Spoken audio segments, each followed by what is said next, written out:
মার্কিন president Donald ট্রাম্পের সব আমদানির উপর 10% শুল্ককে অবৈধ ঘোষণা করেছে ফেডারেল আদালত।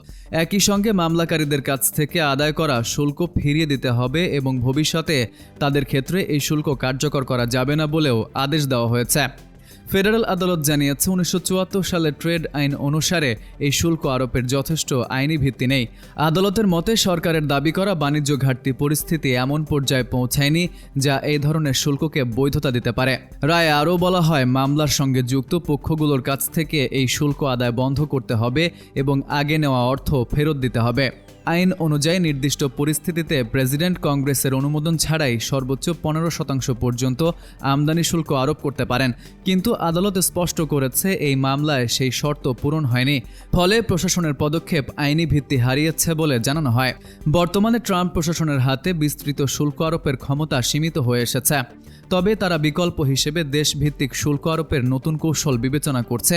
এদিকে ট্রাম্প প্রশাসন ইতোমধ্যে এই রায়ের বিরুদ্ধে আপিল করার ঘোষণা দিয়েছে।